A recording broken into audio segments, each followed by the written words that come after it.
Hello guys, welcome back to the channel. If you're new on here, my name is Philip and this is Phil Reacts. Yes, today we are stepping into one of the most serious, the most controversial and most emotional albums in the entire Pink Floyd catalog. Yes, I mean Pink Floyd, the final cut. Based on a few facts that I pulled up, this is like their 12th studio album. Now I'm going to be honest, this album, from what I read, has a reputation, because I mean, when people, talk Pink Floyd, I feel like they usually jump straight to the big legendary trio, does Dark Side of the Moon, Wish You Were Here, Animals, and The Wall, albums, that have, huge sonic landscapes, long instrumental journeys and that classic, Pink Floyd space. But the final cut, from what I read, it's a bit different. This isn't just an album, this is a requiem. It's literally subtitled a requiem for the post-war dream. And from what I read, and from what I learned from what I read, going into this, I mean, it's basically Roger Waters, putting his emotions, politics, grief, a bit of anger and heartbreak, on full display. A lot of people, even call this a Roger Waters, solo album, in everything but name. And that alone, tells you as a listener, what kind of experience, we are about to, get. Yes, this album, came right after The Wall, and there's history here. I mean, leftover ideas, from that era. The band basically, fracturing behind the scenes. Roger Waters, going all in on a deeply personal message. And thematically, I mean, we are dealing with, heavy stuff. Yes, war, trauma, betrayal, loss, and disillusionment, especially around, what happened to the post-war dream that people, were promised. Guys, this is all based off of a few facts, that I pulled up. So from what I'm seeing here, this album has 13 songs, spans a little over 46 minutes and 18 seconds. I'm looking at the track list here, and I can say that I have not heard any of the songs on here.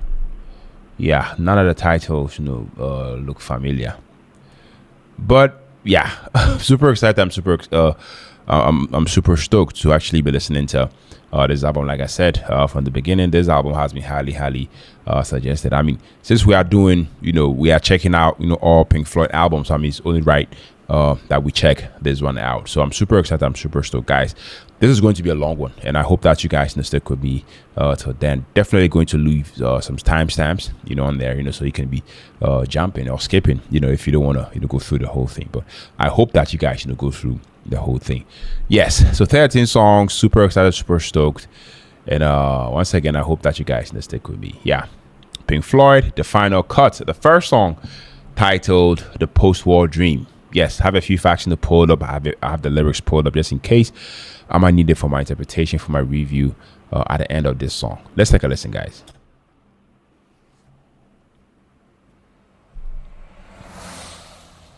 Okay, is that the wind?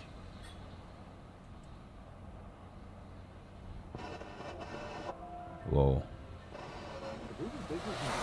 Plans to build a nuclear fallout shelter at Peterborough in Cambridge. 3 High Court judges have cleared the way for counter. It was announced today that the replacement for the Atlantic conveyor, the container ship lost in the Falklands conflict, will be built in Japan. A spokesman Moving in, and they say the third world countries like Bolivia, which produce the drug, are suffering from rising violence, economic damage, and political Whoa. Okay, let's go. Tell me true, tell me why was Jesus crucified? Whoa. Was it for Jesus this crucified. that he died? Was it you? Was it me? Did I watch too much TV? Is that a hint of accusation in your eyes? If it wasn't for the nips so good at building ships, the yards would still be open on the Clyde. And it can't be much fun for them beneath the rising sun, with all their kids committing suicide. What have we done? Maggie, what have we done? What have we done to England? Whoa. Should we shout? Should we scream? What happened to the post-war dream? Oh, Maggie, Maggie, what did we do?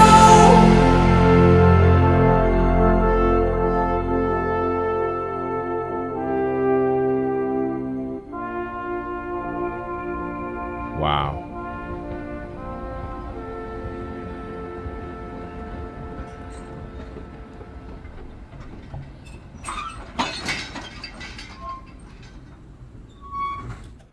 Okay, yeah, you guys already know Pink Floyd. I mean, every song, runs into the next, and I feel like this is one of those, concept albums. So we just finished listening to the first song, the post-war Dream.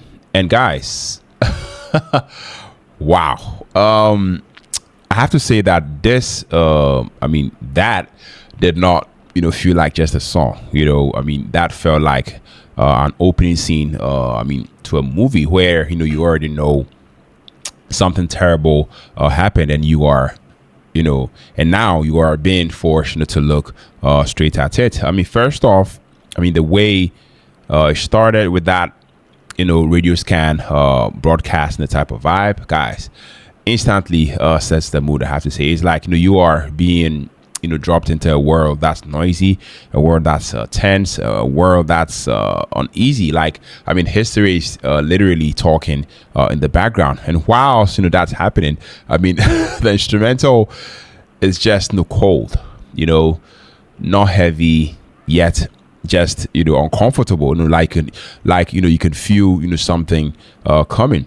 And then Roger Waters comes in, and I definitely have to say, his voice isn't trying to be pretty. I love the fact that he's raw, almost like he's talking through pain. To me, it's a kind of vocals where you can hear the age, the frustration, the bitterness, but also the sadness. And I feel like that is what hit me personally. It's not angry for no reason, and it's angry because it hurt. The lyrics, man, the whole time I was listening, I'm like, this isn't storytelling like once upon a time. This is real. Like he is questioning everything the world promised after war. And when he starts going into that section where the emotions ramps up, you can definitely feel it shift from the reflective to accusatory. He is pointing at the system, the government, the whole society, like look at what we became. Yeah. The production, guys, is definitely crazy, I have to say, because it's not flashy, but it's incredibly cinematic. The subtle build, and then the moment where the instrumentation swirls, to me, it's like the song goes from a private thought to a public outburst. He can't hold it in anymore. Also, David Gilmour's guitar tone, in this, guys, it's not even doing too much, but the little phrases he added are emotional punctuations, if you ask me. The guitar isn't shredding, it's definitely speaking. Just these hap cutting lines that feel like memories flashing. And the mood, man, the mood is heavy. It's definitely got that post-war, gray sky, type of feeling. No sunshine, no hope drenched, no chorus. It's just reality. And to me, it feels like the song is asking, one big, painful question. Was any of it worth it? Not in a disrespectful type of way, but in a heartbroken way. I mean, by the end, I just sat here like, damn. I mean, because it's not just political. It definitely felt personal. I mean, it's grief, turned into art, if you ask me. I mean, this is one of those tracks where you don't even finish and go like, that was catchy. I mean, you finish and go like, I need a second, because it definitely hit. The chest. Yes, I mean, this was powerful. This was haunting, and I have to say, this was, insanely meaningful.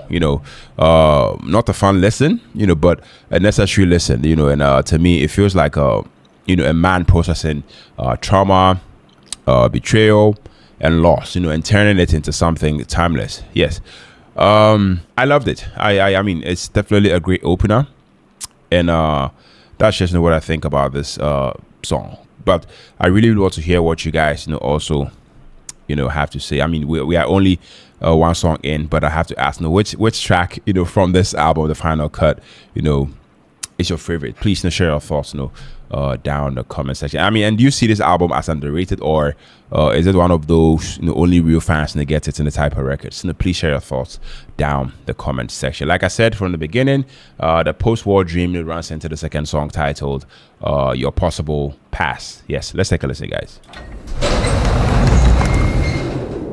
Whoa.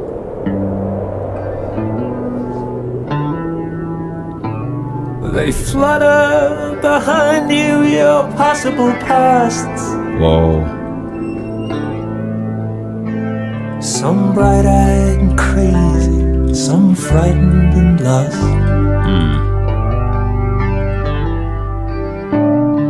A warning to anyone still in command.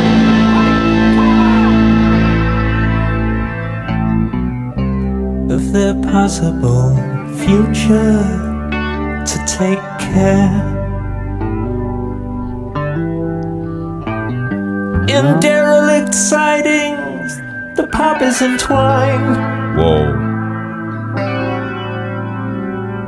With cattle trucks lying in wait for the next time. Okay.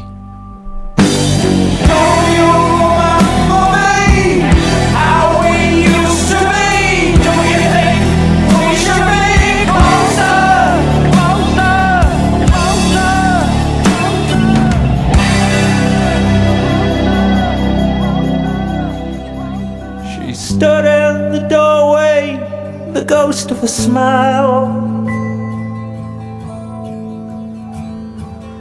haunting her face like a cheap hotel sign. Her cold eyes imploring the men in their bags for the gold in their bags or the knives in their backs. Stepping up boldly, one put out his hand.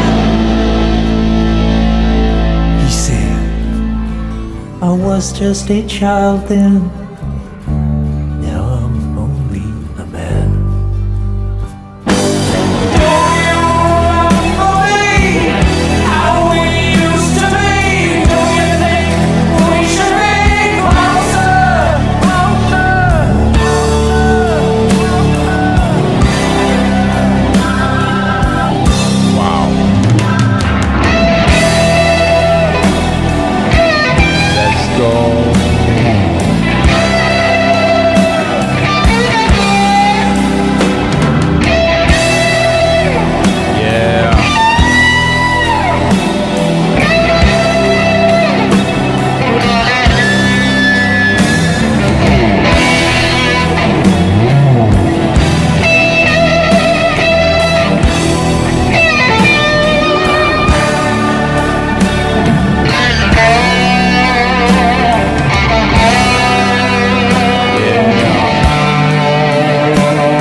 By the cold and religious, we were taken in hand,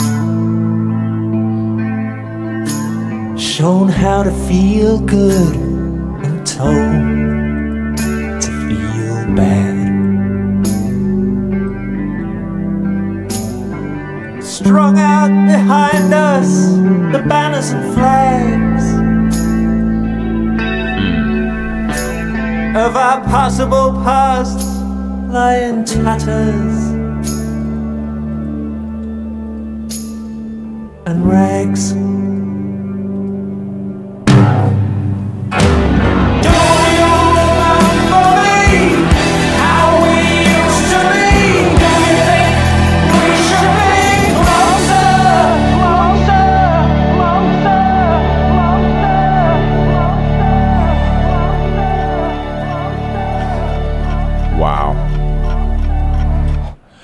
Okay, yeah. I mean, once again, your possible past note runs into the third song. One of the few. But I mean, after listening to the second song, once again, your possible past note, we definitely have to, talk about it, guys. I have to say that after listening to it, this was heavy, like not heavy, in the louder sense, though. I mean, it definitely, had some bite. But I mean, heavy in a weight of what I mean. It's saying Pink Floyd, they definitely have this in the way of making a song feel like I mean, you just watched a short film that messed with your emotions, and now I mean you're sitting there trying to process what you just experienced. First off, guys, I have to say I loved the mood. I mean, I love how it started off already tense. Like there is a storm, in the room, even before anything truly explodes. And then the band, just they just lock in. The rhythm section definitely felt tight, but I mean a bit restrained. Like I mean, it's holding back, anger, and then slowly, letting it, bleed through. And can we? Can we talk about that guitar tone for a second? Because I mean, the second those sharp, guitar lines started cutting through the mix, I felt the whole song shift. I feel like I mean that's not just playing notes. That's speaking. I mean, it's like the guitar, is answering the vocals, almost arguing with it, almost crying with it too. I mean, there is this urgency in the way it's phrased. I have to say, like, I mean, it's pushing the whole track in the forward. Vocally, Roger Waters, to me, is not trying to, sound pretty here as always.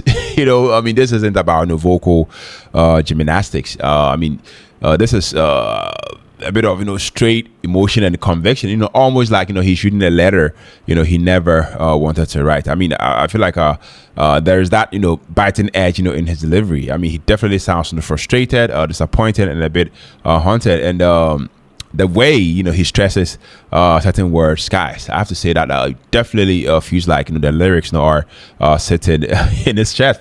And then the song hits those moments where the intensity climbs, those build ups, where I feel like the drums starts feeling more determined, and the guitar starts biting harder. And I mean, to me, you can definitely feel the whole thing rising like pressure in a pipe. The production is so cinematic, which I loved. I mean, it's definitely got space, but it's not empty space, more like the kind of space that makes you feel alone with your thoughts. And then there's this one section where the mood becomes almost accusatory. I mean, like the song stops being reflective for a second, and becomes a direct confrontation. And I have to say, it definitely made me a bit uncomfortable, and I mean that in a good way, because I mean, you can definitely tell, I mean, this is coming from something real, trauma, memory, regret, a bit of guilt, all of it tangled up.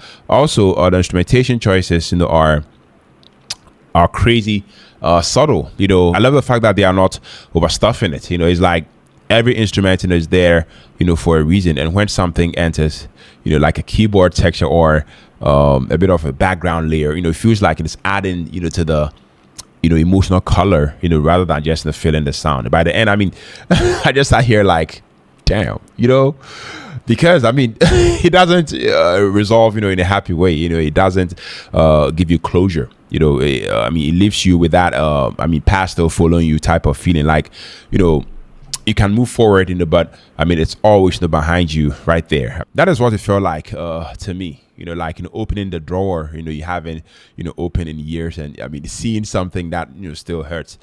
And I feel like I mean, that is what makes it hit harder. I mean, after listening to this song, I have to say, I mean, this didn't feel like just a song. It felt more like a confession. I mean, it felt more like a warning, a memory. Yeah. So for my overall verdict, I mean, this is definitely a powerful track. Not the kind that you casually throw on in the background. I feel like this demands your attention. It's definitely intense, layered and emotionally sharp. And I mean, the guitar work in particular, just elevates it into something, unforgettable in my opinion. Yes. So what do you guys think? What do you guys think about this song? Please share your thoughts down the comment section. Yes. Once again, your possible pass runs into the third song, one of the few. Let's take a listen, guys. All right, let's go.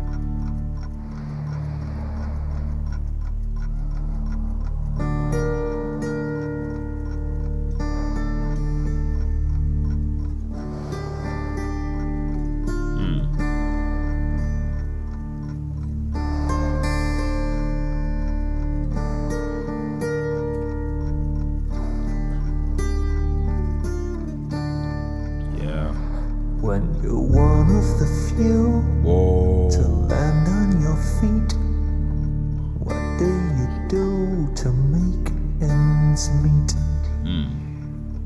Make 'em mad, make 'em sad, Okay. make 'em add 2 and 2, or make 'em me, or make 'em you. Make 'em do what you want them to. Make 'em laugh, make 'em cry, Yeah. make 'em lay down and die.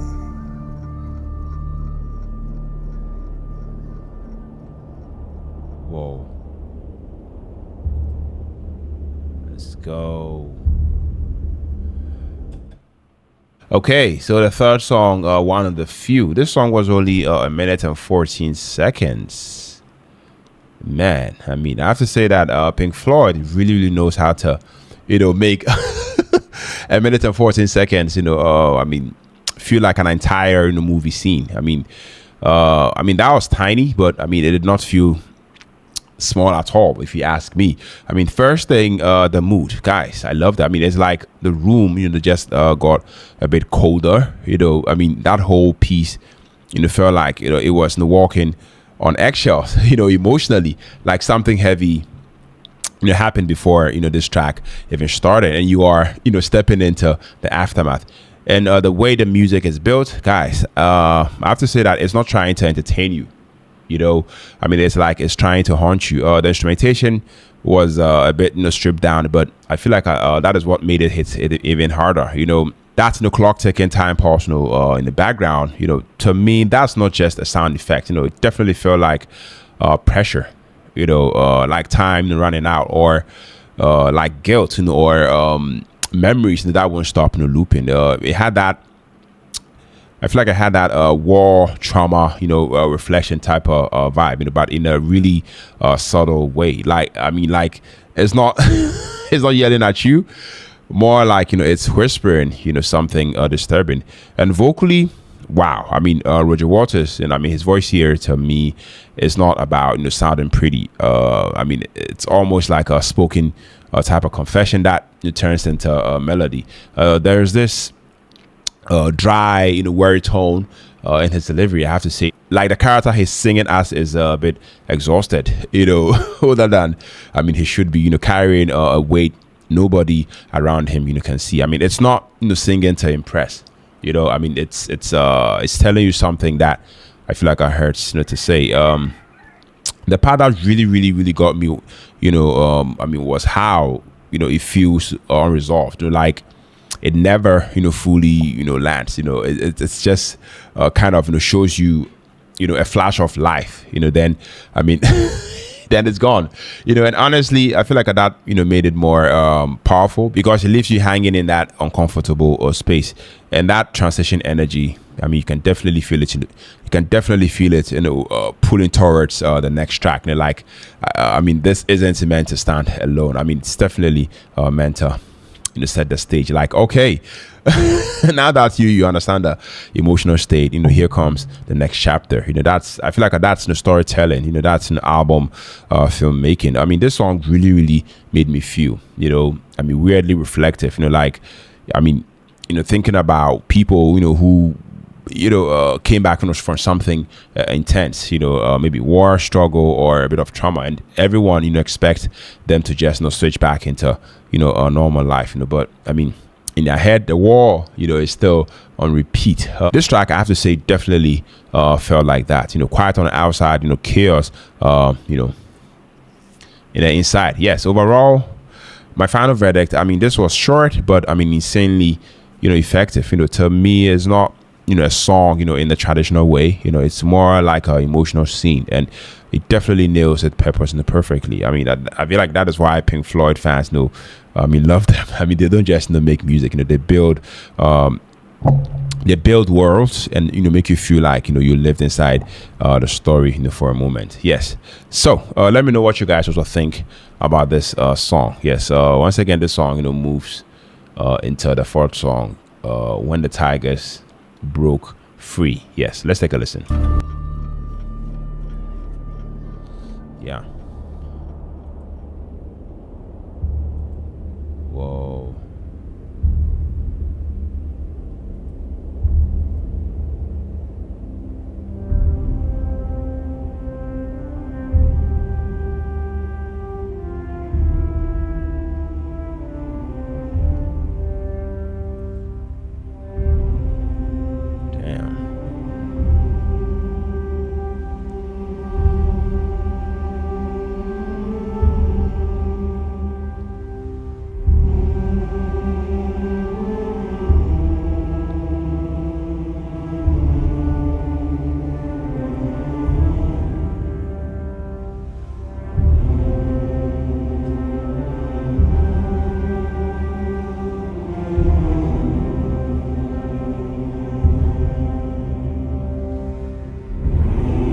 Just before dawn, one miserable morning in black 44, when the forward commander was told to sit tight, when he asked that his men be withdrawn, and the generals gave thanks as the other ranks held back the enemy tanks for a while, and the Anzio bridgehead was held for the price of a few hundred ordinary lives. And kind old King George sent Mother a note when he heard that Father was gone. It was, I recall, in the form of a scroll with gold leaf and all. And I found it one day in a drawer of old photographs hidden away,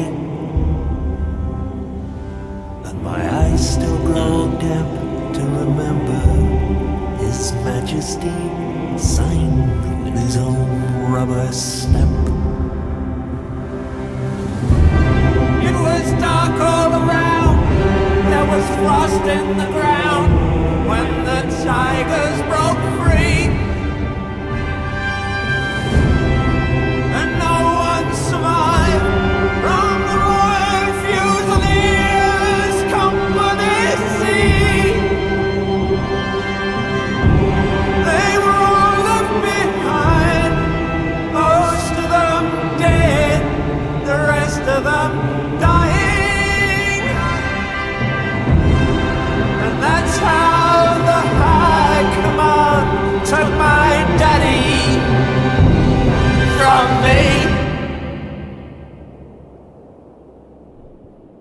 All right, guys. Yes, the fourth song, When the Tigers Broke Free. First time, actually hearing this song.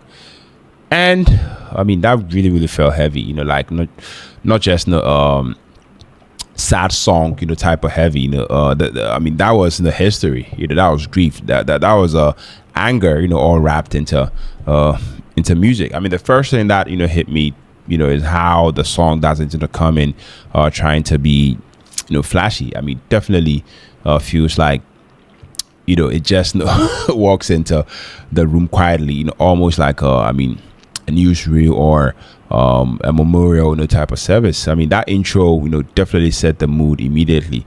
I mean, there is this cold and solemn atmosphere, and you already feel like you are about to hear a story that's bigger than just the singer. And when the vocals come in, man, I mean, it's not just singing in the normal sense. It's narrating from a wound. Roger Waters, I mean, this man's delivery here, I mean, I love the fact that it's a bit restrained, but I feel like that restraint, is what makes it brutal. It's like, he's holding it together because, I mean, he has to, but I mean, you can also hear the emotion pressing against, the surface. And I love how, Pink Floyd, can do this thing where, I mean, they don't overdo the drama. I mean, yet the drama, is still overwhelming because, I mean, it definitely feels real. I mean, there's also, pain, but also this bitterness, almost like, someone, telling you a truth, they've carried their whole life. And then those, orchestral parts, whew, guys, that was something else. That was what really, really elevated it for me. I mean, the strings and the arrangements, don't feel like the background music, quote unquote. I mean, they feel like the weight of the moment. Like every swirl, is a wave, of a memory. It honestly, sounded like a funeral march at times, but also, like the soundtrack, to watching a tragedy, unfold. And the male choir, guys, I feel like that was just insane. I mean, when they came in, it turns the song into something bigger, than one person. Like it becomes a whole nation, type of mourning. Yeah, there's this shift in the middle, where stops feel like just storytelling and starts feeling like a verdict. I love how the song gets I mean, the song definitely gets sharper. The language gets more pointed. You can tell this isn't only about sorrow. It's also about rage at the system, at the people making decisions far away, whilst others pay the price. I mean, that's what hit me the hardest. It's not only grief, it's injustice. Like this didn't have to happen. And I swear, by the time they reached the ending, and you feel like the emotion had been building brick by brick. No big drop. No explosion, but I mean, the final lines felt like a punch to the chest, because I mean, the whole thing suddenly becomes very, very personal. Like the entire war isn't the headline anymore. One family is I mean, one kid, one father gone, and I mean, it just sits with you. Production wise, I mean, it's also clean, but so raw, emotionally. I feel like the mix definitely lets the orchestral breathe, but it never swallows the vocal message. And I mean, that's key, because I mean, the storytelling is the point. I mean, you are supposed to listen, not just vibe. I'm not even gonna lie, guys. I mean, this one triggered that weird feeling where you start thinking about loss in your own life. Like, even if you haven't lived this exact thing, everybody understands that feeling of something being taken from you too early. And hearing it expressed, this, honestly, guys, I have to say it's haunting. Yeah. So after listening to this song, I have to say my overall verdict for this song, I mean, this is a masterpiece of emotional storytelling, not just a song, more like a short film, in audio form. It's I mean, it's heartbreaking. It's definitely powerful, and to me, it's the kind of track that makes you sit in silence, when it ends. And now, I have to say that I get it. This is why fans love Pink Floyd. And Roger Waters in particular. I mean, because I mean, they don't just make music; they make experiences. As always. Yes, that's just me. That's just what I think about this. So let me know down in the comment section. Let me know what you guys also think about this one. Yeah. So we move on. to the fifth song titled "The Hero's Return." Let's take a listen.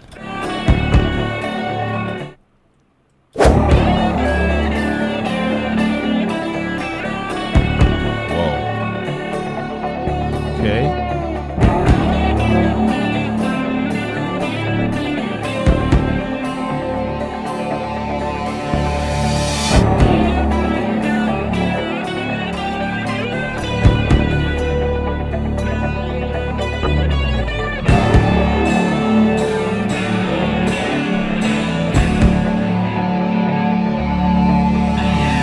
Jesus, Jesus, what's it all about?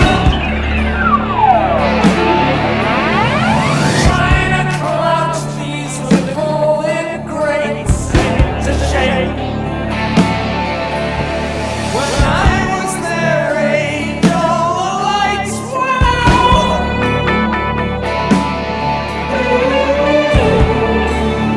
There was no time to whine and mope about. And even the positive flies of the Christian angels would fight. They'll never follow behind my sarcasm, desperate memories lie. Sweetheart, sweetheart, are you fast asleep? That's the only time that I can really speak to you. And there is something that I've locked away. A memory that is too painful to withstand the light of day. When we came back from the war, the banners and flags hung on everyone's door. We danced and we sang in the street, and the church bells rang.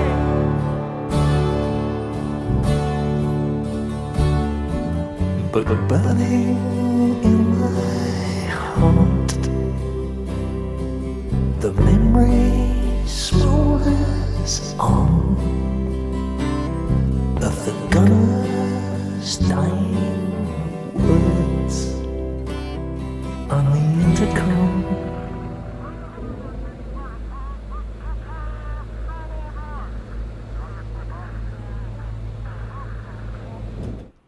Okay, yeah. So the Hero's Return runs into the said song, "The Gunner's Dream," and this song is only 2 minutes and 42 seconds, guys. And I have to say that after listening to this song, wow, this one, was really, really intense and like, a short song, but I mean, it felt like, it had a whole movie inside it. I mean, the first thing that hit me was the mood. Yeah, I mean, it comes in, almost like a quiet march. Not even triumphant. More like heavy, like somebody walking home, with a medal, on their chest, but a war, still going on in their head. And I feel like that's exactly what the production felt like. I mean, definitely felt tight, definitely felt controlled. Excuse me, definitely felt a bit tense. Nothing here felt loose or jammy. And I feel like I mean, it's all very, very deliberate. Almost like the song is boxed in emotionally. And then Roger Waters, I mean, this man's voice, guys, I mean, it's not pretty, but I mean, it's so believable, I have to say. I mean, he sounds like he's spitting the words out at times, like he's trying to hold it together, but the anger is leaking through every single line. I feel like that vocal delivery felt like someone talking through trauma, rather than just singing to entertain. I mean, it's definitely raw, it's definitely theatrical, but not fake. More like I mean, documentary, theater, if that makes sense. And musically, I have to say that David Gilmour's the guitar, wow, that was something else. I mean, it's not even about shredding here, it's about the tone. That guitar, I feel like it has this sharp edge, that cuts right through the track, like a flash of memory, and every time it shows up, it feels like the song, it's saying something, without saying it. Like this is what pain sounds like. Also, I love how the track kept switching gears, emotionally. It will be moving forward, almost like a steady pace, and then suddenly, it tightens up, it gets more aggressive. The song, flinches, it's reacting to something inside the character's head. That push and pull, calm then boiling, calm then snapping. That was just brilliant. And the drums, guys. Nick Mason. He felt restrained, but purposeful. Not flashy at all. But it's like, he's keeping the heartbeat, going. Whilst everything else, is spiraling. The whole arrangement definitely, felt like it's marching. But the person, matching, is not okay. What really got me personally though was the atmosphere. Pink Floyd. They do this thing, where the song feels like a scene. You are standing inside. You can almost see the setting. And this one is like a veteran. A veteran walks back into a normal life. Everyone expects him to smile. Be grateful. Be proud. And the song is just screaming. You don't understand what's happening in his mind. And also, there was a moment in the middle where it felt like the tension reached a breaking point. Like the vocal delivery and the instruments, all tightened together. And it was almost uncomfortable. And in a good way. Like you are not supposed to feel safe. Listening to this, and then it pulls back again. Like he swallowed it all down. I feel like that's what makes it hurt so much. It's not just anger, it's anger, mixed with exhaustion. That I can't carry this anymore in the type of anger. Personally, this one really hit me in a way, I feel like I didn't expect. It definitely reminded me of how people, can look fine, on the outside, joking, functioning, smiling, whilst inside, they are, fighting something, nobody sees. I feel like that is what this sounded like. Invisible damage, and it made me feel kind of sad, honestly. Because there is no victory here. It's not a celebration, type of song. It's a consequence, type of song. Guys, my overall verdict for this particular song, I feel like this track is powerful. Emotionally sharp piece of storytelling. Not the kind of song you put on for casual vibes. But if you want music that actually means something. I feel like this is incredible. It's intense. It's definitely cinematic and painfully human. Yeah. So that's just me. That's just what I think about this one. Let me know your thoughts. Let me know your perspective. Let me know what you think about this one down the comment section. We are moving on to the said song, The Gunner's Dream. Like I said, the hero's return. He runs into the gunner's dream. Let's take a listen.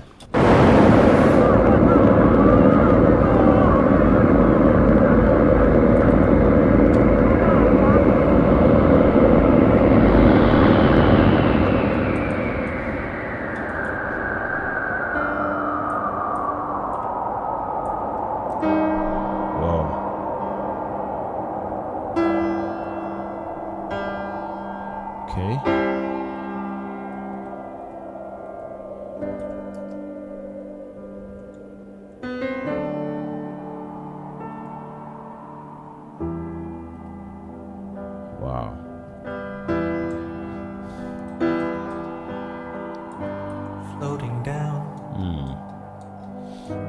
through the clouds, memories come rushing up to meet me now. But in the space between the heavens and the corner of some foreign field,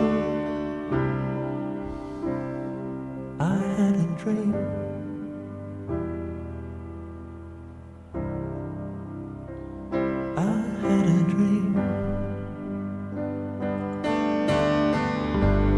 Goodbye, Max. Goodbye, Mom. Okay. After the service, when you're walking slowly to the car, and the silver in her hair shines in the cold November air, the tolling bell and touch the silk in your lapel. And as the teardrops rise to meet the comfort of the band,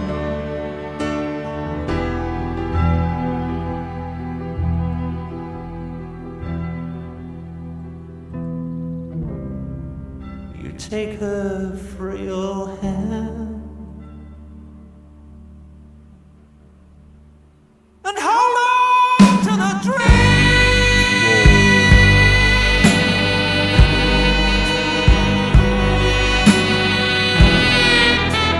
Okay, saxophone. Sounds good, guys.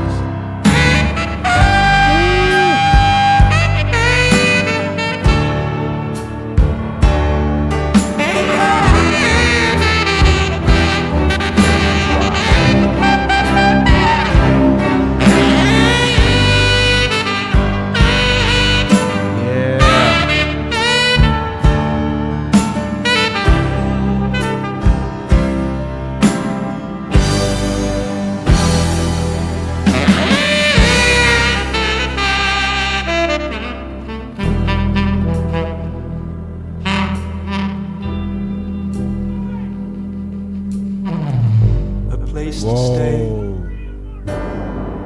enough to eat. Somewhere old heroes shuffle safely down the street, where you can speak out loud about your doubts and fears. And what's more, no one ever disappears. You never hear the standard issue kicking in your door. You can relax on both sides of the tracks, and maniacs don't blow holes in bandsmen by remote control. And everyone has recourse to the law. Whoa. And no one kills the children anymore. No one kills the children anymore.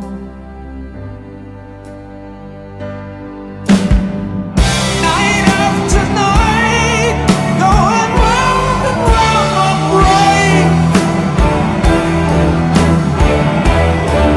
This dream is driving me insane.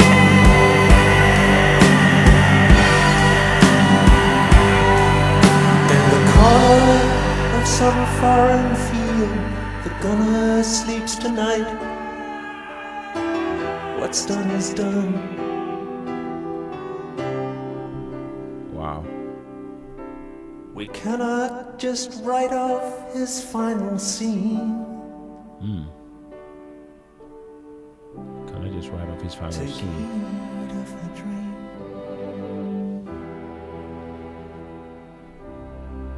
Take heed.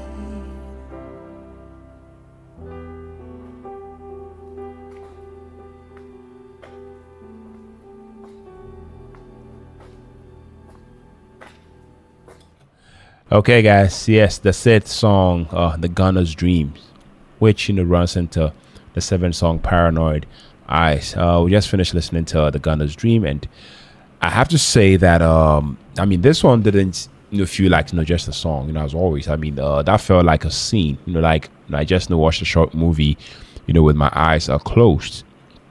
First off, that opening definitely pulls you in so gently, so quietly, like it's trying to, it's trying not to disturb something sacred. The production is clean, but I have to say that it's not sterile. It feels human. And Roger Waters, his voice, bro, that voice, it's not about being pretty, as always. It's about being honest. It's about being fragile. It's about being, it's definitely tired. It's got that, I've seen so much weight in it. And the credit part is, nothing in this track is Russian. It definitely takes its time. It's like it knows you are going to try to escape what it's saying. And it's like, nah, you're gonna sit with this. then as you listen, as it keeps building, you start realizing the whole thing, is told, from such a painful, angle. The way, it's written is like, you are inside, someone's, last thoughts, like, I mean, you are hearing a dream, happening in real time. And I feel like that is what hit me. It's not just, about war, as this in the big political thing. It's about what war, does to one life, in one moment. And that middle section, when the music, opens up, and the tone shifts, from story, to almost, desperate hope. Guys, that really, really gave me chills. I mean, the orchestration, starts, swirling like the emotional tide. And I mean, it becomes less like a track and more like a prayer, like someone, begging the world, to just, do better. And I love how Pink Floyd, doesn't need to do, some huge dramatic drop or something. The power, is in the restraint. They definitely let the sadness breathe. They let the space between the notes speak, and you can feel David Gilmour's presence too. I mean, not flashy, not screaming. I mean, not screaming guitar solos. Just that tasteful, controlled emotion. Sitting under everything like a shadow. And I mean, that saxophone, guys. That saxophone, was dangerous, and I mean that. In a good way. It doesn't come in like, oh, here's a nice solo. It comes in like the song just got stabbed, open emotionally. It sounds like grief, like regret, like, memories, flattened back, all at once. That part really, really had me staring at the wall, because it doesn't feel like, music anymore. It feels like mourning, and the lyrics, I'm not gonna, quote it, but the message, was crystal clear. It's basically, saying, why did we build a world, like this? Why do we, keep, repeating this? And I mean, it's really, really messed me up, because it's not saying it angrily, it's saying it like, someone who's heartbroken, that humanity definitely keeps, feeling itself. This track really, really, made me think about, not just the soldiers, but everyone who gets caught, in the consequences, of things they didn't, choose. I mean, families, innocent people.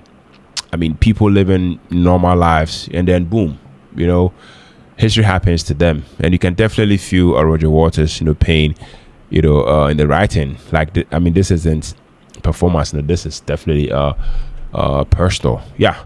So I mean, by the end, I felt there's no heavy stillness. Like, I don't even want to, talk loud after hearing that. It definitely leaves you quiet. It leaves you thoughtful. It leaves you with that lump, in your throat. Like, you just experienced something bigger, than entertainment. Yeah. So for my overall, verdict, for this song, I have to say, I mean, that was beautiful, and devastated. I feel like this is one of the most emotionally powerful Pink Floyd track, I've heard. Not because I mean, it's catchy.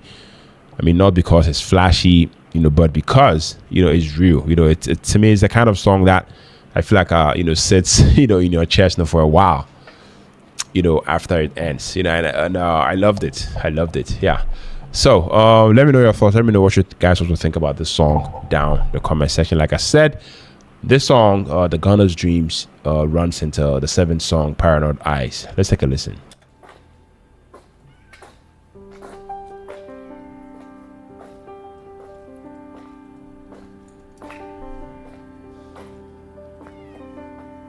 Button your lip and don't let the shield slip.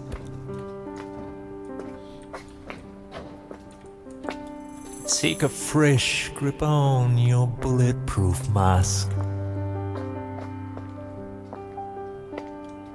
And if they try to break down your disguise with their questions,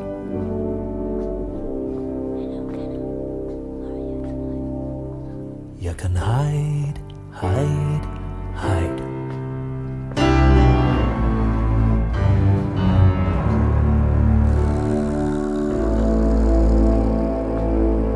Behind paranoid eyes.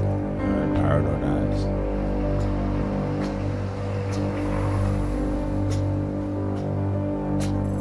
You put on your brave face and slip over the road for a jog. Fixing your grin as you casually lean on the bar.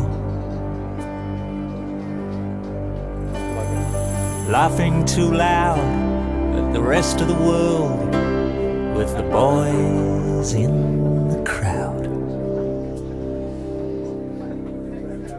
You can hide, hide, hide.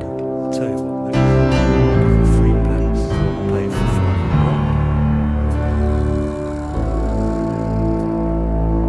Behind petrified ice. Whoa.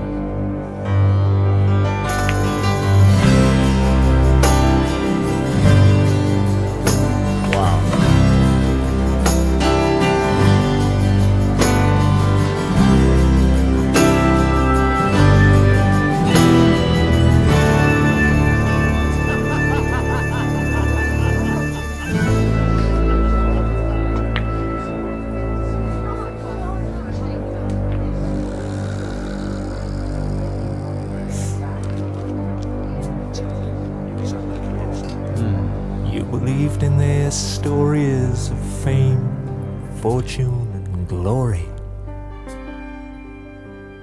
Okay. Now you're lost in a haze of alcohol, soft middle age. The pie in the sky turned out to be miles too high. Wow. Trumpets. And you hide, hide, hide.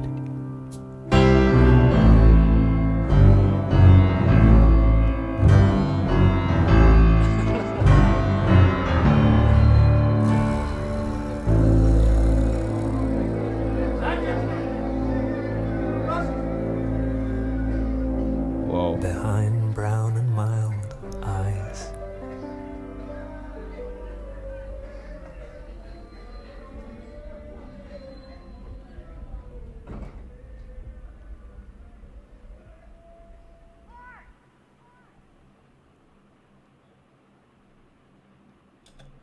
Okay, guys. Yes, the seventh song, Paranoid Eyes. Guys, I have to say that was in the heavy, in the quietest no way possible. Like, I mean, no big, loud, dramatic in the but emotionally loud. I mean, this song, to me, I mean, this feels like you are, watching, somebody's mind close the curtains, from the inside. The first thing that grabbed me was how fragile everything sounded. The instrumentation so restrained, like it's barely breathing. That piano just sits there, like a heartbeat that's trying not to panic. And the way the chords move, guys, I love the fact that it's not comforting. I mean, it's definitely uneasy. Like the music in itself, it's suspicious of everything around it. And then the vocals, man, I mean, that delivery isn't trying to impress you. I mean, that's what we've been getting throughout this whole album. I mean, it's not flashy. It's like someone talking with their head down, trying to keep it together. I feel like that is what makes it hurt. It's controlled, but I mean, you can hear the cracks behind the control. There's also this feeling throughout the whole track, like you are in a room full of people, but I mean, you are completely alone. Like the song is describing someone who's smiling on the outside, but inside they are spiraling, and they don't trust anyone enough to actually let it out. I feel like that was what really hit me. I mean, this is just about sadness. It's withdrawal. It's that leave me alone energy that's actually screaming, please help me, but pride won't let it say that. And I love how the production supports the story. Nothing definitely was overdone. No big drum explosion, no huge guitar solo trying to save it. I mean, it's just this slow sinking feeling. And when the orchestral touches come in, I mean, subtle, not overpowering, definitely adds this cinematic and ache, like the thoughts are expanding, getting bigger and and darker, but the person is still trapped in your own head. I mean, there was a moment where the melody kind of lifts a little, not even a full lift, just a slight rise. And to me, it felt like the song was about to open up and release some emotions, then I mean pull it back again. I feel like that is such a perfect musical representation of a paranoia and trauma. You almost open up, you almost say what's wrong, then I mean the walls go right back up. I mean, this track honestly made me think about those times when someone is clearly not okay, but I mean they are I mean they are really really good at hiding it, or even moments in life where you felt like you can't let anyone see you weak, because I mean you don't know what they will do with it. Then I mean that fear of being seen, that fear of being judged, I feel like that fear of being hurt again, I feel like this song feels like it lives right there. And by the end, I personally I felt empty, not in a bad way, but drained, in that I just witnessed something real, kind of way. I'm definitely haunted because I mean it's quietly relatable. I mean, this is a masterclass, in emotional storytelling as always. Not my favorite vibe, for casual listen. Obviously, I mean this is not a party track, but as an artistic piece, I'll definitely give this a 10 out of 10. For impact, it's I mean, I love the fact that it's I mean subtle, devastating, and beautifully produced. And I loved it, guys. Let me know what you guys also think about this one down the comment section. Yes, so Paranoid Eyes runs into the 8 track. Get your filthy hands off my dessert. Wow, let's take a listen.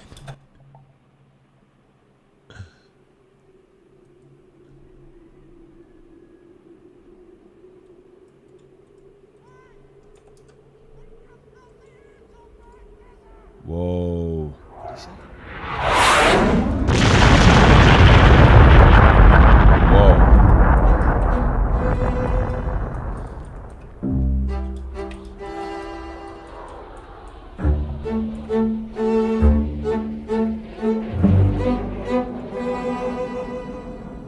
Brezhnev took Afghanistan and Begin took Beirut.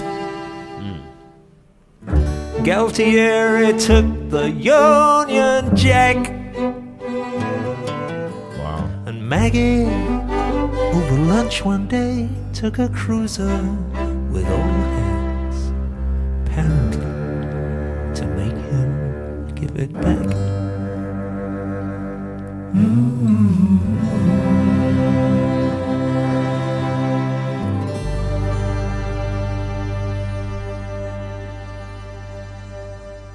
Whoa.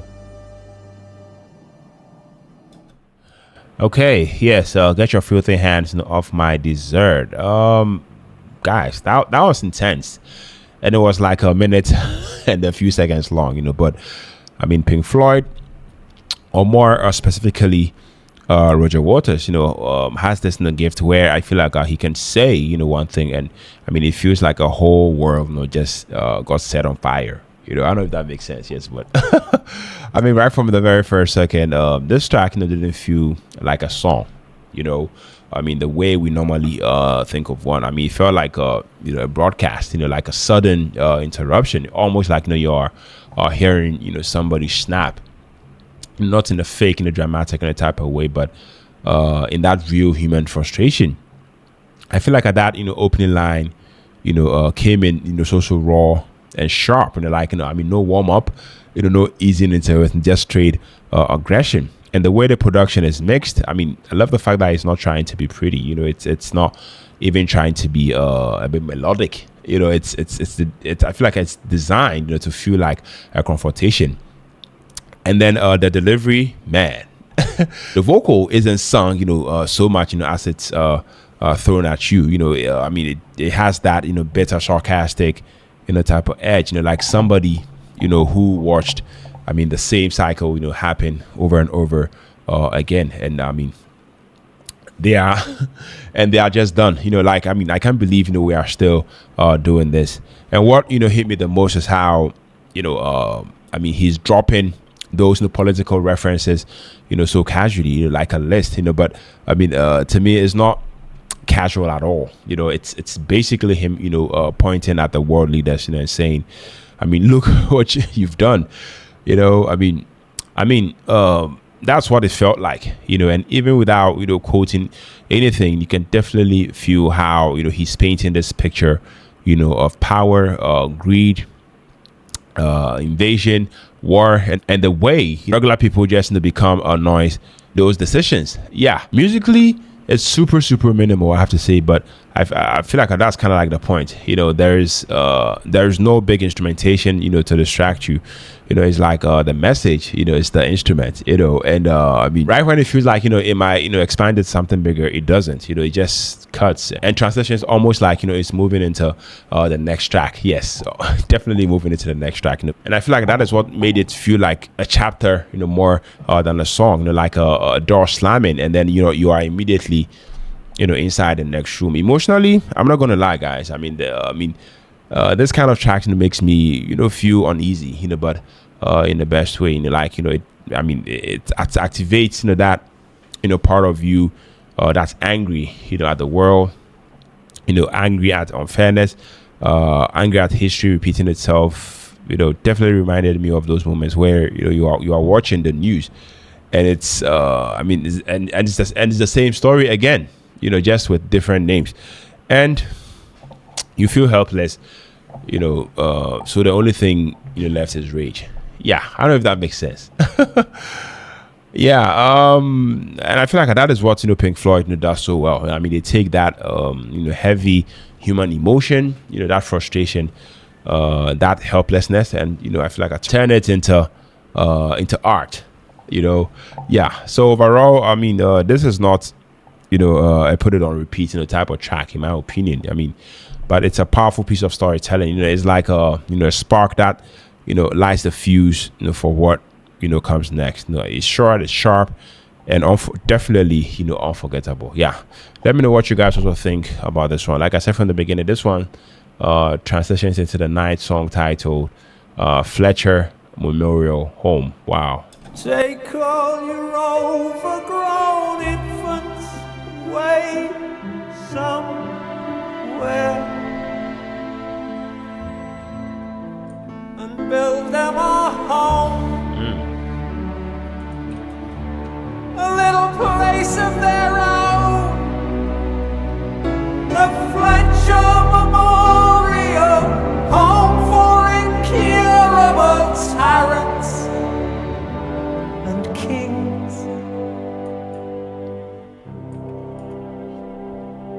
And they can appear to themselves every day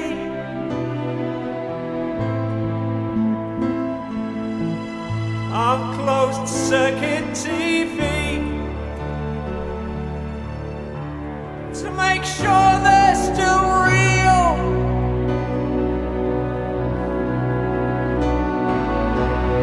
It's the only connection they feel. Ladies and gentlemen, please welcome Reagan and Haig, Mr. Bagan and friend, Mrs. Thatcher, the Paisley, Mr. Brezhnev and party, the ghost of McCarthy, and the memories of Nixon. And now, adding color, a group of anonymous Latin American meatpacking glitterati. Did they expect us to treat them with any respect?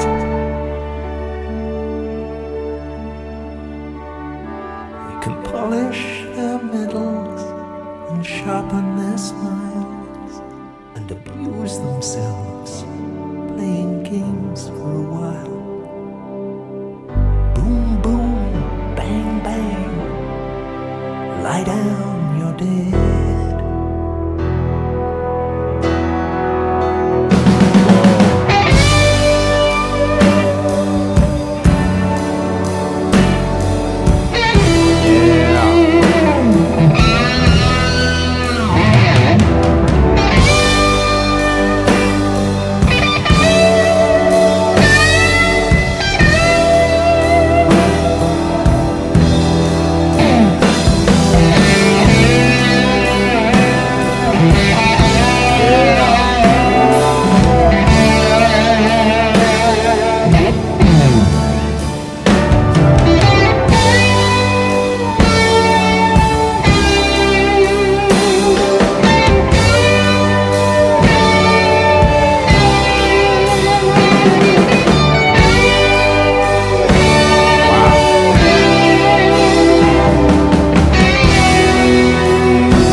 Fletcher Memorial, home for colonial wasters of life and limb. Is everyone in? Are you having a nice time? Now the final solution can be applied.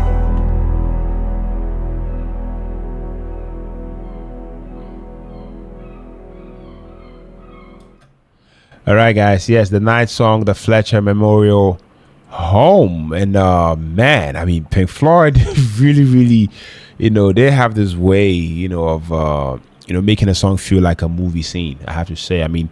But with this one, it felt like a whole political nightmare dream sequence, like not even trying to be subtle, just straight up rage and heartbreak in the same breath. The first thing that hit me was the tone. I love how it started off kind of calm, almost like it's walking you into the room quietly, but I feel like you can feel that attention in the air, that slow, almost marching energy underneath it. Something is building and you don't know when it's going to snap. And once the vocals come in, bro, the delivery wasn't just singing. It was like spitting truth, like somebody standing at a podium, but the mic is on fire. And the crazy part is how the instrumentation stayed controlled, almost too controlled, which to me makes the anger feel even sharper. Like the music is holding itself back, but the message is just boiling over. I feel like that is what made it so uncomfortable, in a good way. Because you are not supposed to just vibe to this. You're supposed to you're supposed to listen. Then when it starts getting more intense, you feel that that shift, like the song goes from statement to accusation. The way the names and the characters are painted, to me, it's like he's looking at world leaders like they are reckless kids playing with matches, and I'm sitting here like, dang, this is still relevant. I feel like that's what's scary about it. It doesn't feel like an old song talking about old politics. It feels like a warning that never expired. Now the moment that really got me, that lifts into the bigger section. When the music opens up and the emotions become more cinematic. You get that swirling feeling, and then bam, David Gilmour's guitar also comes in like a voice of his own. I love the fact that it wasn't flashy, it wasn't trying to shred, it was just pain. I don't know if that makes sense. That guitar sounded like frustration turning into solo. The song is angry, but underneath the anger there's also grief. And I feel like that is what hit me the hardest, because that's the thing with Pink Floyd. They don't just attack something. They actually show you what it costs. The arrangement to me feels like it was pushing me deeper and deeper into this world. And then the ending, guys, the way it goes dark, that last stretch is chilling, not in a horror way, but this is what happens when people with power lose their humanity type of way. It definitely left me sitting here like, yeah, I need a second. Vocally, I have to say, this wasn't about vocal gymnastics. It was obviously storytelling straight up. The voice carried bitterness and sarcasm, a bit of disgust, but also this aching sadness in the background, like someone who's who's tired of watching history repeat itself. Production wise, I have to say this sounded clean, but raw emotionally. I feel like everything sits exactly where it should. Drums hit with peppers, the guitar is placed like in the spotlight, and the atmosphere, oh my god. that atmosphere, is definitely thick. You can almost, see the imagery even, without watching anything. And personally, this song really, really made me feel, weirdly angry and sad, at the same time. I mean, definitely reminded me of how often people, at the top, make decisions, like, it's a game. But I mean, normal people, are the ones who bleed from it. I mean, it's also triggered that feeling of helplessness, like shouting into a storm. I feel like that's what it felt like the song itself, it's a shout to the storm. So yeah, from our overall verdict, I have to say this song is I mean, this was powerful. Not the kind of track you replay for a good mood, but absolutely the kind of song you I feel like you respect. I mean, just because it's bold, it's cinematic, it's emotional and fearless. This is Pink Floyd, at their most direct, no abstract, metaphors, just a message. I loved it, guys. I'll definitely give this a hard 9 out of 10, but that's just me. Let me know what you guys also think about this one down in the comment section. Yeah, we are moving on to the 10th song titled Southampton Dock. Let's take a listen. They disembarked in 45. Whoa. And no one spoke and no one smiled. There were too many spaces in the line. And gathered at the cenotaph, all agreed with hand on heart to sheathe the sacrificial knives.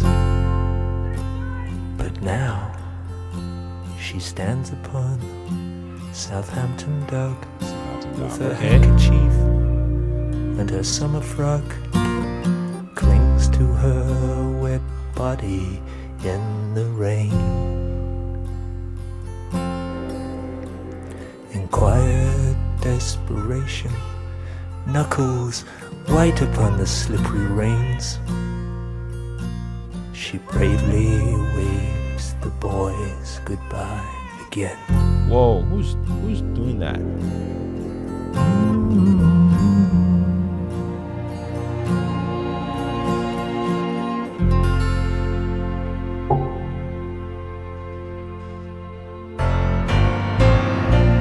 Still the dark stain spreads between their shoulder blades. Whoa. A mute reminder of the poppy fields and graves. When the fight was over, we spent what they had made. But in the bottom of our hearts, we felt the final cut.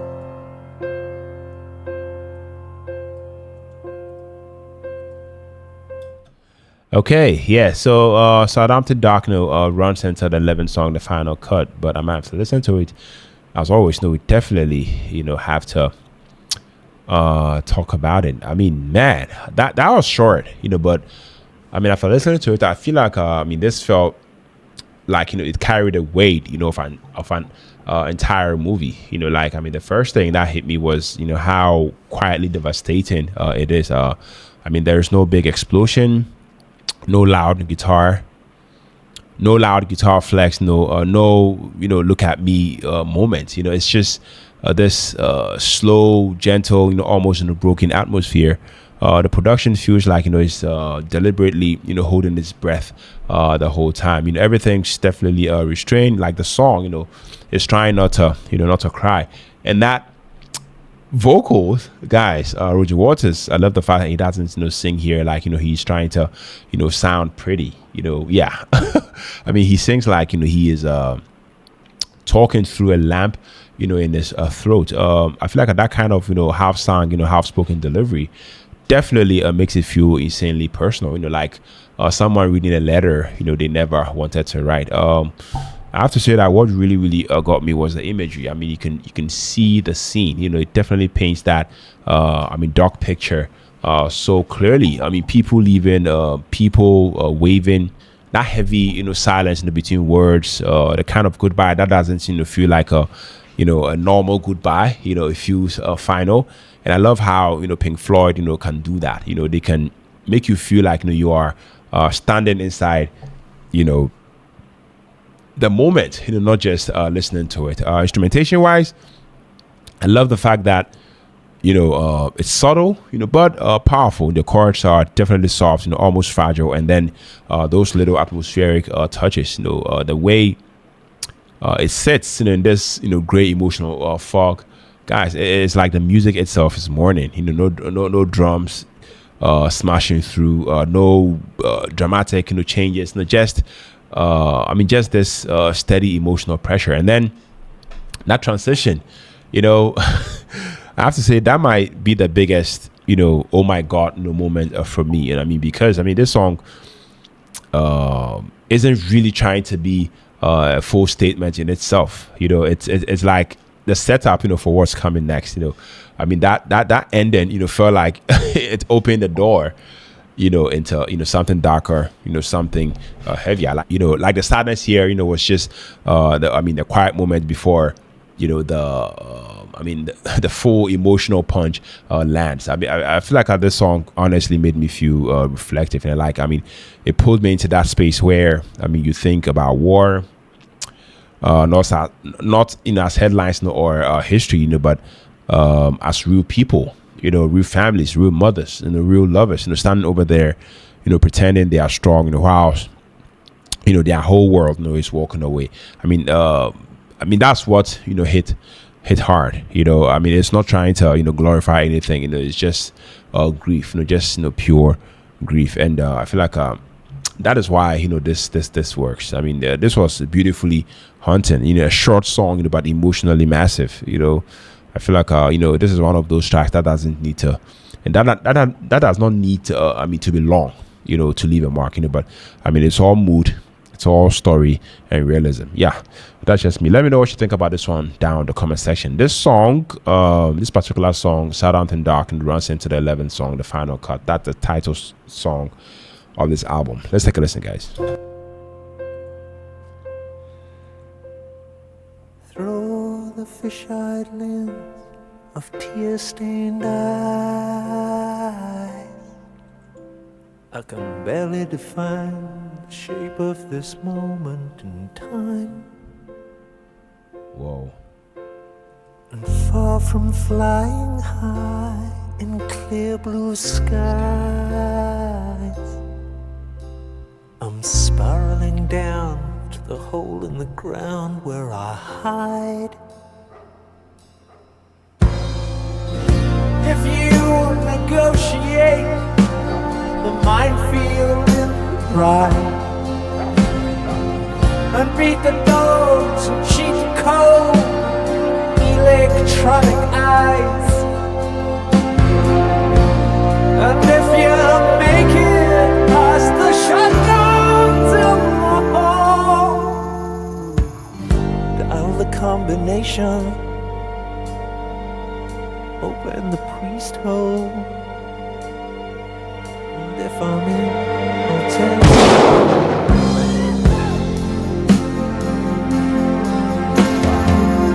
There's a kid who had a big hallucination, making love to girls in magazines. He wonders if you're sleeping with your new faith. Could anybody love him? Yeah. Or is it just a crazy dream?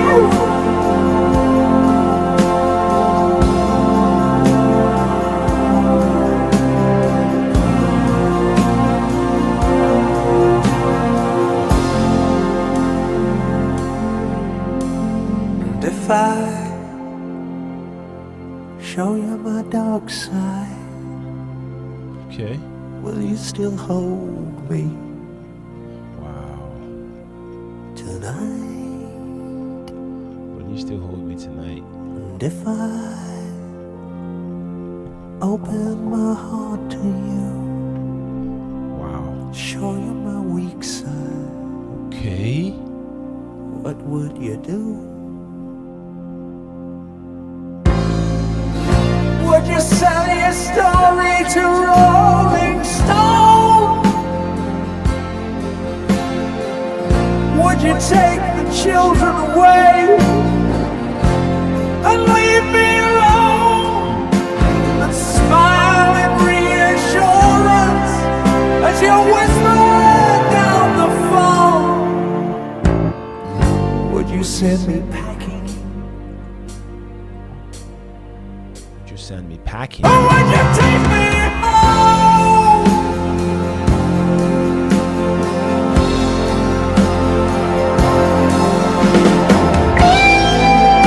Yeah. Leave it.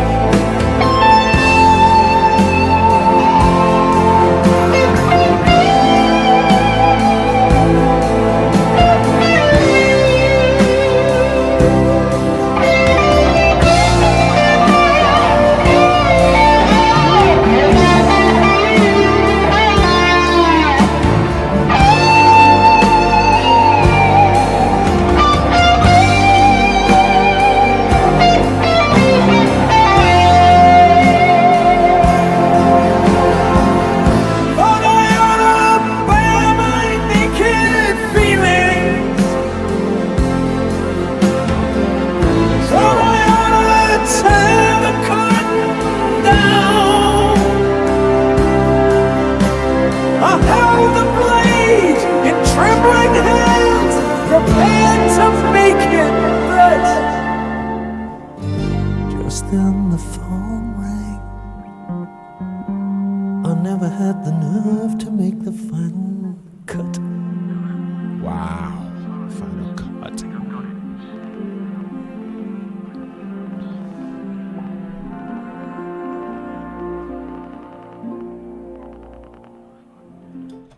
Okay, yes, the 11th song, the final cut, runs into the 12th song, Not Now, John. But we definitely have to, talk about the final cut, guys. I'm not even gonna lie. I mean, this one really, really sat on my chest. I mean, the moment it started, I mean, I could just feel it wasn't, gonna be, some big stadium rock, kind of thing. It had that quiet, fragile, type of atmosphere. Almost like you're walking into someone's private thoughts, without permission. And Pink Floyd, I mean, they do that thing, where they don't rush anything. I mean, they just let their emotion breathe. The vocals, man, I mean, the singing, felt so human, on this. I mean, not flashy, not trying to impress as usual. It was like somebody talking to themselves, when nobody's around. And the way the voice sits in the mix, guys, I mean, it's close. I mean, intimate, like you are right there, in the room with them. That alone, I have to say, made it harder, because I mean, it didn't just few performance, it felt like a confession. And the instrumentation, wow. I mean, it was minimal, but I feel like every single note mattered. Those soft chords that kind of floating, haunting back in. It's like the music, isn't trying to distract you. It's supporting the weight of what's being said. The production is definitely clean. I mean, but emotionally, it's very, very dusty and bleak. I mean, I feel like that's the best way I can describe it. And like, an old photo, you can't stop staring at. There's also this slow build, happening, through the song, where I feel like you don't notice it as fast, but it definitely keeps tightening. The emotion keeps getting more intense, and when the bigger moments arrive, I feel like it's not even loud, for the sake of loud. It's like the dam finally cracks. That section where the drums and everything starts swirling. That felt like the moment when you can't hold it hold it in anymore. Like the thoughts win. And lyrically, I'm not, quoting anything, but I mean, you already know what I mean. I mean, it's heavy. I mean, definitely feels like, someone, standing on the edge of something mentally, not just, sad, but tired. That kind of exhausted, sadness, where, you are not even, asking for help anymore. You're just, admitting where you are. I mean, that's what, it sounded like to me. I also have to, shout out those little, musical details, the subtle shifts, the tension in the chords, the way the melody, kind of climbs, and, falls like, breathing through pain. And when the guitar, comes in, oh my goodness, I mean, it's not even trying to, shred. I mean, it's crying. It speaks. Definitely adds, this, emotional scream without, needing to be loud. By the end, I just sat here like, that was a lot. That was a lot, guys. I mean, this didn't feel like a normal song. Personally, I mean, it felt like a diary entry, set to music. It definitely made me think about those moments, when you are alone with your thoughts, too long, or when you've been strong, for too long, and it starts to feel like you are, carrying something nobody else can see. I mean, it's honestly the kind of song that I feel like I can trigger memories, not in a bad way, but I mean in a real way. It reminds you that you felt things before, deep things. I mean, things you didn't even have words, for. At the time, guys, for my overall verdict of this song, I have to say this is powerful. Not because it's catchy, but because it's explosive. But because it's honest. It's emotional storytelling on another level. To me, it's one of those songs. You don't just listen to. You get to experience, and I loved it. Yes, I'll definitely give this a hard 9.5 out of 10. That's just me. Yeah, let me know your thoughts. Let me know what you think about this one down in the comment section. Like I said, this song, runs into the 12th song titled "Not Now, John." Let's take a listen.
All right, guys. Yes, the 12th song, "Not Now, John." Guys, after listening to this one, I have to say that was not what I was expecting from this album at all. I mean, because I mean, after everything else, I've been hearing around this era, this album. I mean, heavy themes, slow burns, emotional weight.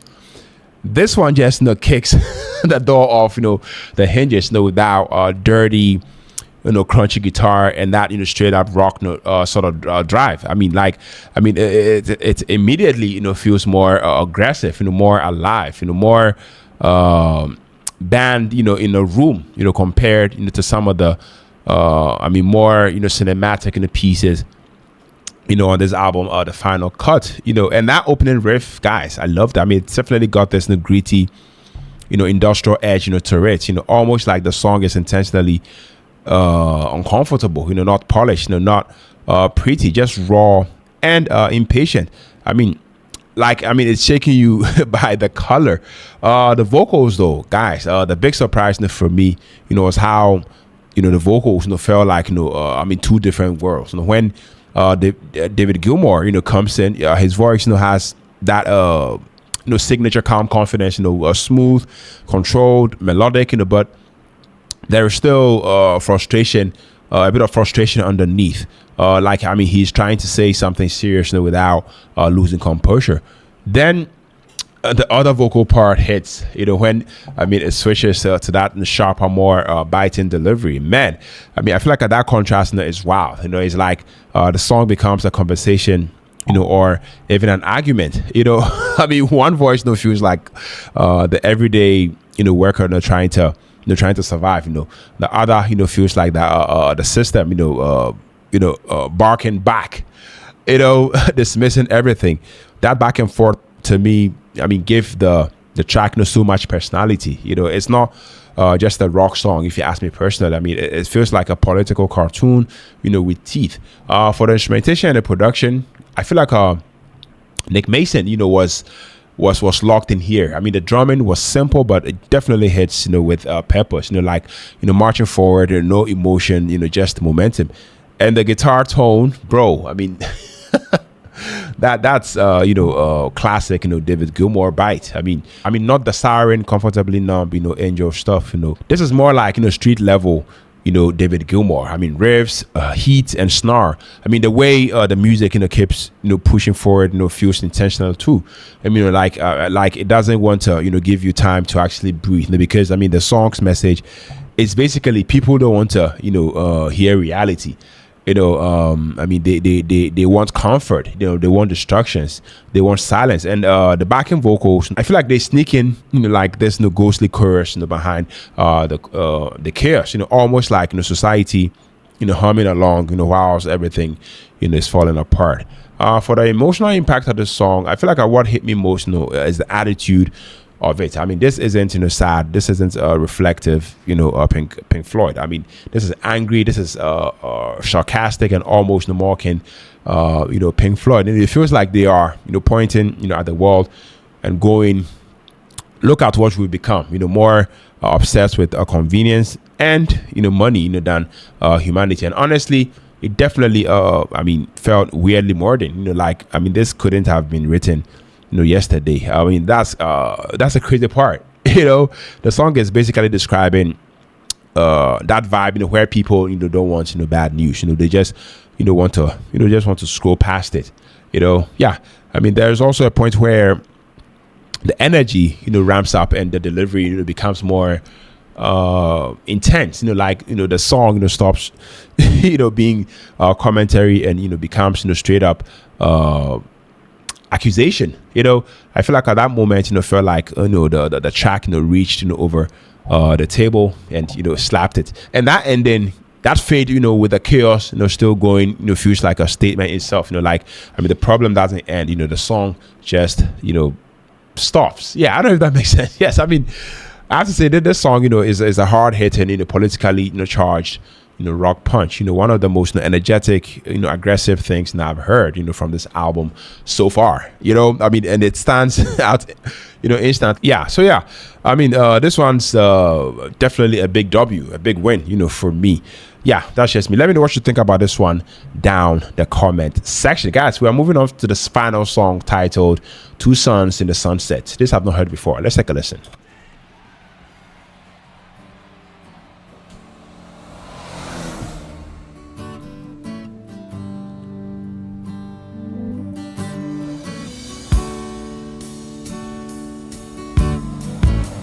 Whoa.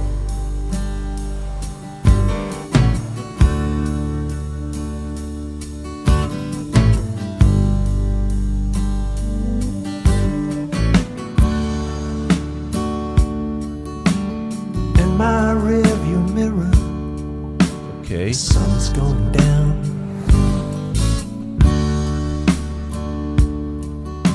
Sinking behind bridges in the Okay. road. Wow. I think of all the good things that we have left undone, and I suffer premonitions, confirm suspicions of the Holocaust to come.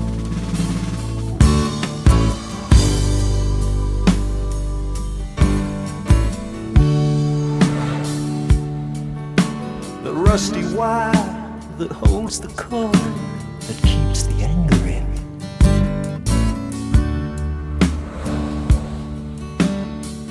Gives way, and suddenly it's day again.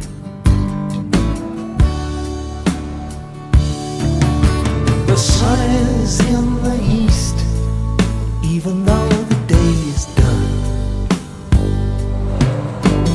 Two suns in the sunset. Whoa. Could be the human race is right.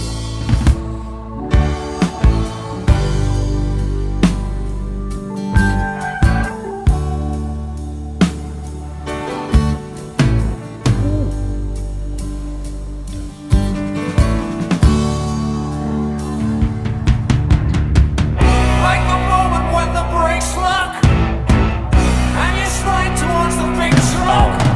You stretch the frozen moments with your fear, and you'll never hear their voices, and you'll never see their faces. You have no recourse to the law anymore.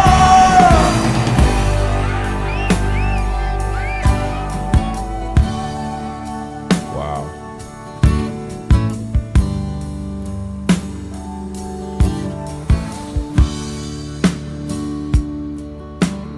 As the windshield melts and my tears evaporate,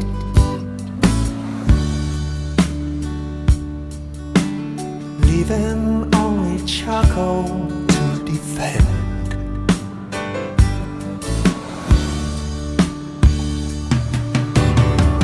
Finally, I understand the feelings of the few.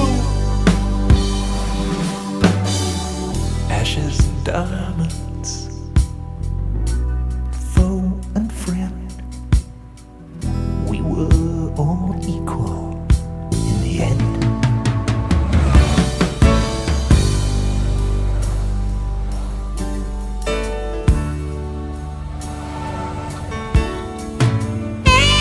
Whoa.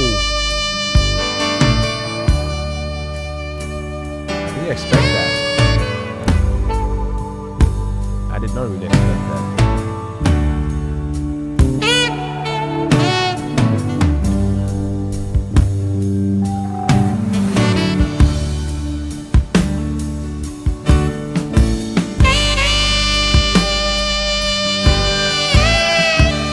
Whoa.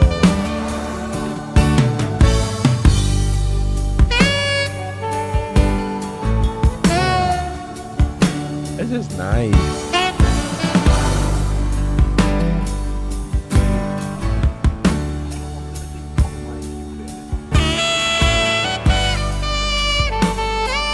Wow.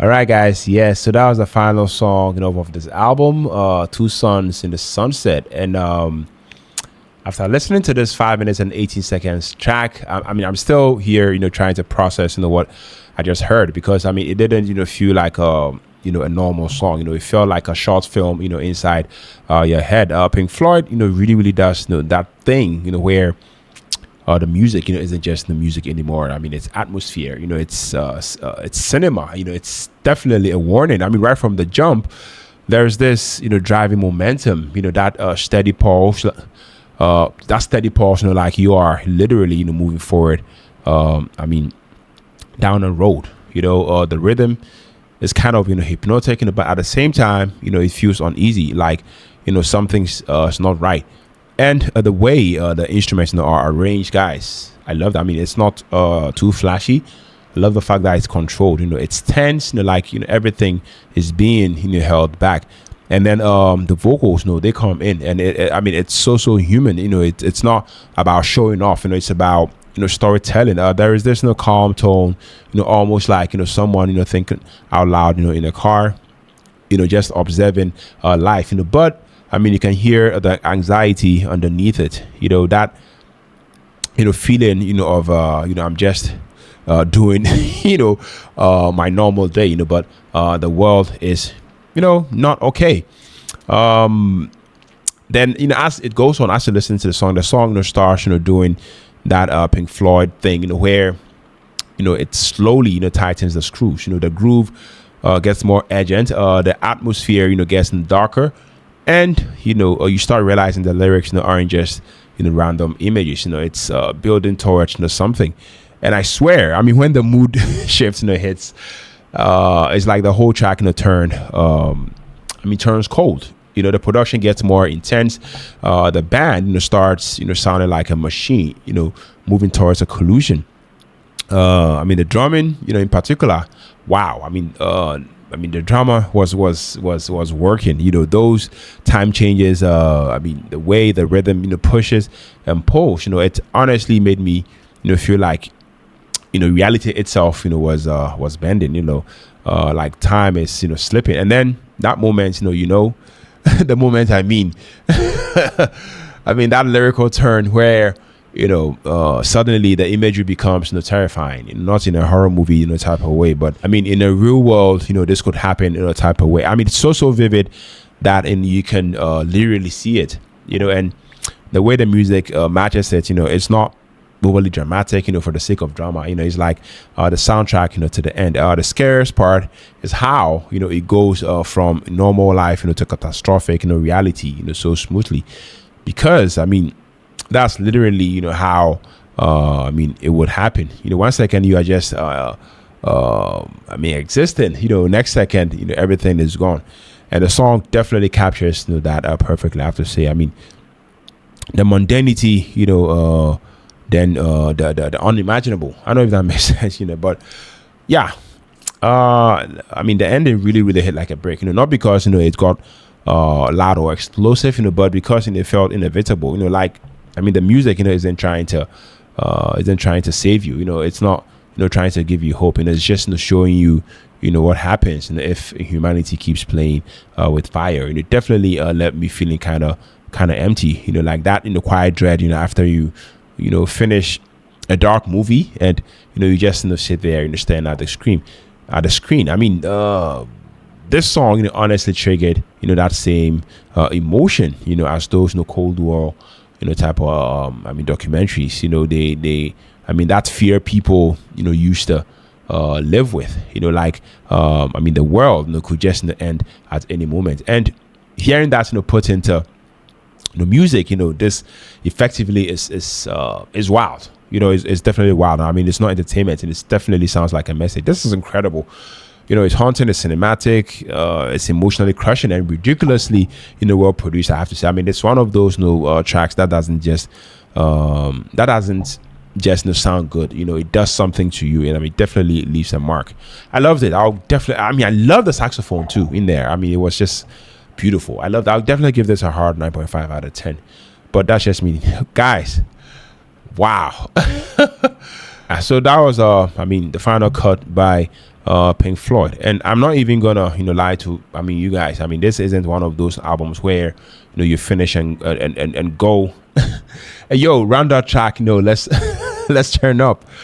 This one finishes and you just sit there like, damn, that kind of album. Because the final cut isn't really trying to entertain you in a traditional way. It's like, it's more like a confession, a diary, a protest letter, almost like listening to someone pour their soul in real time. And now I finally understand why this album has the reputation it does. For my first impression after going in, the album felt like a movie, with no visuals. It's not built around catchy hooks or radio friendly vibes. To me it's built around emotion, it's built around messaging and atmosphere. It's heavy, it's definitely dramatic, it's political, and at the same time it's deeply personal. This feels like Roger Waters standing in front of the mic like, I don't care if you like this, I need to say this. And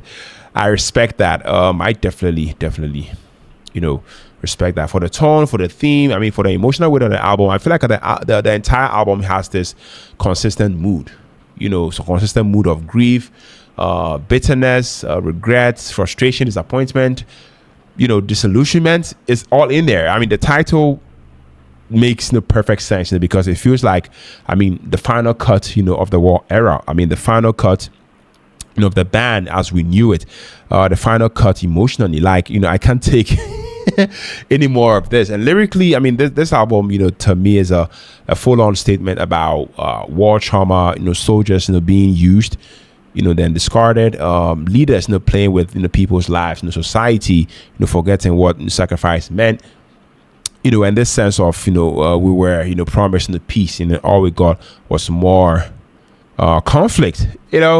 It's all in there. For the sound, guys, this is not your typical Pink Floyd sound, but still Pink Floyd. If you came in to this album expecting long psychedelic jams, extended guitar solos and everywhere, that spacey Pink Floyd vibe, you might feel like, where is the Pink Floyd that I know? Because this is not built like the Dark Side of the Moon or Wish You Were Here. This album is more theatrical, is more spoken word emotional, is more narrative driven, is more restrained instrumentally, and more dependent on lyrics than music. But even with all that, it still has no Pink Floyd DNA in the atmosphere. The production is very, very cinematic. It has those background, sounds, transitions, and that, soundtrack quality. For the vocals and the performance, I feel like Roger Waters, took over, and you can definitely tell. Let's keep it real. This album, is basically Roger Waters, front and center. His vocals, aren't, about being pretty or smooth. They are about emotion. They are about intensity. They are about acting. They are about storytelling. Sometimes he sings like he's holding back tears. Sometimes he's spitting a bit of venom. Because he's doing most of the vocal work, the album becomes more personal and direct. I feel like that also explains why people call it a Roger Waters solo album. Because it feels like Roger Waters talking to you directly, not the band performing for you. I'm not gonna lie to you. I did miss that classic David Gilmour shine. But when David Gilmour does appear, especially with the guitar tone, is like a beam of light cutting through the clouds. It's definitely subtle but powerful. And honestly, that contrast may have been intentional. Roger Waters is drowning in emotion and anger, whilst I feel like David Gilmour's guitars feels like the last traces of beauty trying to survive in the wreckage. After listening to this album, a bit of standout moments for me. These are the moments that really hit me the hardest. The post-war dream. That opening instantly set the mood. Definitely felt like the world was already broken before the album even began. I also loved the Gunner's Dream. I feel like this is one of the emotional piece. It feels like a man dreaming of peace whilst the world insists of repeating the same mistakes. I loved Paranoid Eyes. This one felt painfully human.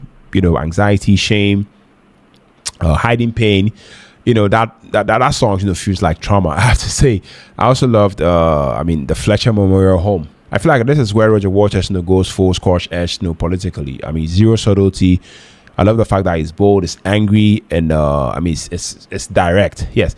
The final cut, yes, the title track feels like a breakdown, like a person at their emotional limit.